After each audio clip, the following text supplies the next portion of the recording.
దయచేసి న్యూస్లోకి వెళ్లే ముందు ఈ వీడియోని లైక్ చేయండి, ఛానల్ని సబ్స్క్రైబ్ చేసుకునే ప్రయత్నం చేయండి. మా కంపెనీలతో మరే ఉండాలట, లేకుంటే భారీగా అదనపు టారిఫ్లు వేస్తా ట్రంప్ గారు మళ్ళీ వ్యాఖ్యలు చేస్తాడు. డిజిటల్ ట్యాక్సులు నిబంధనలు తొలగించాలి, లేదంటే పర్యవసానాలకు సిద్ధంగా ఉండాలి.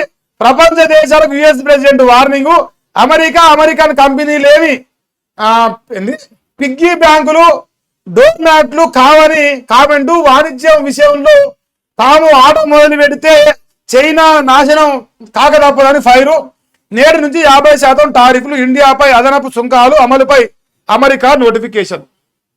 ఒరే ట్రంప్ మామ, నేను చెప్తాను నాయన, నీకు పోయగాలం వచ్చిందిగో, ఎగిసిపడుతుంది ఒక ఆమె, నీసం ఉంటాము ఒక ఆమె ఎగిసిపడుతుంది. వెనకడికో సామెత ఉంది మంచిది, ముందల మురిచామంట పనగెరదంట. ఇక మరి కుక్కబోకలు వేసాడు నరేంద్ర మోదీ ఎంగిలి మెతుకుల మీద, మా దయాదాక్షిణాల మీద నువ్వు ప్రెసిడెంట్ అయినావు. ఏమంటారా తిన్నపల్లి కాలుతోందన్న దుర్మార్గులు లెక్క నువ్వు అనిపిస్తాను. అంతకంతకు నీకు శని మీద కూర్చొని నువ్వు దిగిపోయే రోజులు ఎగరవాడి. ఇక ఎటుగాకి ఇదే చివరి కదా, 2 సార్లు కదా అక్కడ అమెరికా ప్రెసిడెంట్ అని వీడు ఎగురుతాడు. మళ్ళీ సుంకాలు మరి వీని సుంకం బిగుతాడు, కొడతాడు లాస్ట్. ఏం జరుగుతూ అమెరికా కంపెనీలు అంట, అమెరికా కంపెనీ నీ లేకపోతే బతికేలేదు, మీకు సగం బతికేది మాకనే బతురు. గడువు విధించొద్దు సరే, పెండింగ్ పెడితే చూస్తూ ఉండాలన్నా. బిల్లులకు ఆమోదం విషయంలో గడువుపై సుప్రీంకోర్టు కామెంట్ చేసింది.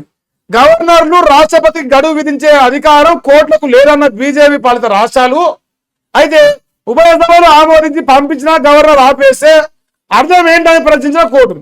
మధ్యప్రదేశ్, మహారాష్ట్ర తరఫున వాదనలు వినిపించిన లాయర్లు అని చెప్పేసి ఒక వార్త వస్తాను. మరి గవర్నర్లు రాష్ట్రపతులట మరి ఉభయ సభలో చర్చించి పంపినా కూడా సంతకాలు పెడతలేరని సుప్రీంకోర్టు ఏం చేయాలని అడుగుతుందా. నిన్న మన నుంచి ఈ ప్రశ్న లేవనెత్తారు. ఇక మరో 3574 మంది టీచర్లకు ప్రమోషన్లు, ఎస్సీలుగా 2763 మంది, ఇక హెచ్ఎంలుగా 811 మంది పోస్టింగ్ ఆర్డర్ రిలీజ్ చేసిన విద్యాశాఖ.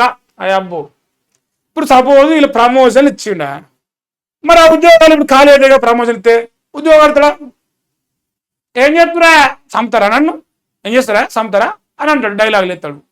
డైలాగులకే పరిమితం అన్నది.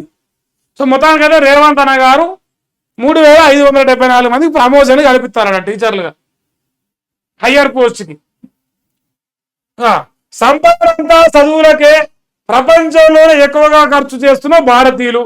వచ్చే అరే నాయన, భారతీయులు ఎందుకు ఖర్చు పెడతారంటే ప్రపంచంలో అత్యంత తక్కువ విద్యాశాఖకు ఖర్చు పెట్టే ఏకైక దేశం భారతదేశం.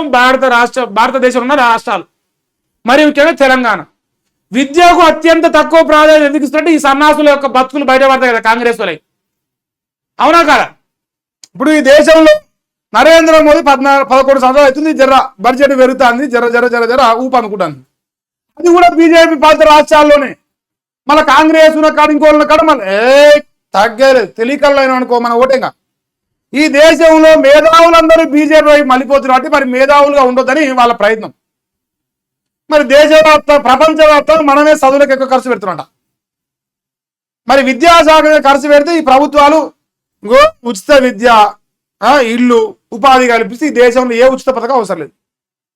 హాస్పిటల్ జర ఫ్రీ ఉంటే చాలు, ఈ 4 ఏదో అవసరం లేదు. కానీ మరి ఆ 4 మిగతా అన్ని వికిస్తారు. అందుకని మనం బానిసలం కావాలి కదా. మరి వచ్చే ఆదాయంలో 80% పైగా పిల్లలు ఎడ్యుకేషన్కే పోతుంది. సింగపూర్ అంటే 80% అంటే ఇప్పుడు రేవంత్ అన్న రైతు బంధు 6,000 ఇచ్చింది. ఫ్రీ బస్సు లేదు, ఫ్రీ బస్సు ఉంది, అదొకటి నడుస్తాను. కానీ పొల్లగాళ్ళకు మాత్రం ఫీజులు పెంచుకోవడానికి నారాయణకి చైతన్యానికి ఫుల్ పర్మిషన్ ఇచ్చిండు. అంటే దాని ద్వారా ఏమవుతుందంటే రేవంత్ అన్న 6,000 నీకు ఇస్తానుగా ఈ చేతికి వెళ్ళి నారాయణ 5,000 గుంజుకోపోతాం, తుప్పకాయలు 1000 రూపాయలు మిగులుతున్నాయి. 80% మనకు ఎట్నే వస్తుందిగా. ఇందిరమ్మ రాజ్యం విద్యాశాఖ, రేవంత్ అన్నే కదా విద్యాశాఖ. సింగపూర్, దుబాయ్, లండన్, న్యూయార్క్తో పోలిస్తే ఇక్కడే అధికం. ఫీజుల భారంతో విలవిలలాడుతున్న మధ్యతరగతి కుటుంబాలు. 10 ఏళ్లలో 150 నుంచి 200% పెరిగిన ఫీజు. ఓ కొడుకు, 150 నుంచి 200% పెరిగింది. అంటే నేను చదువుతప్పుడు 70,000 కట్టినా, ఇలా 1,70,000 ఉన్నాడు. ఇది మన పలరాజు దొంగనా కొడుకు వాని కాలేజీలో. ఓ కొడుక, అందుకే పెడుతున్నారు కొడుకులు కాలేజీలు, ఊగనే పెడుతున్నారు. ఆ పాలమ్మినా పూలమ్మినా మంది నోట్ల మండు పెట్టని ఉగనేస్తాడు డైలాగులు. ఈనాడు ఏం రాసిన ఏమన్నా స్పెషల్ గుంటే చూస్తానా, వినాయక చవితి బొమ్మలు వేసింది, ఆఫర్లు అంటే ఉన్నాయంటే కొనుక్కునేమన్నా కొంతే.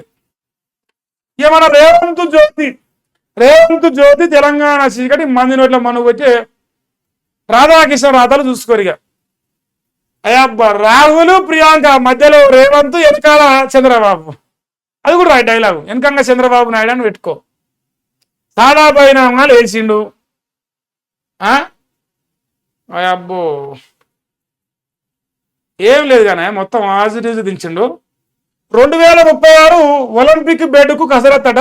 రేపు తెలంగాణ స్పోర్ట్స్ బోర్డు కీలక సమావేశం. హాజరుగా ఉన్న సీఎం రేవంత్, క్రీడా ప్రముఖులు. స్టేడియాల ఆధునీకరణ, 56 నియోజకవర్గాల్లో మినీ స్టేడియాల నిర్మాణంపై చర్చ పెడతాడట. చర్చ పెట్టి 2036 నాడు జరిగే ఒలింపిక్స్ గురించి ఇప్పుడు అన్న ఎగురు పెడతాడు. 36లో అన్నీ ఉండలే, 36 28 ఉండడు, లెక్క వేరే ఉంటుంది అప్పుడు. ఇది ఒక ముచ్చట వచ్చింది. ఇక మరి నమస్తే తెలంగాణ ఎటు పోయిందనే చూడరా.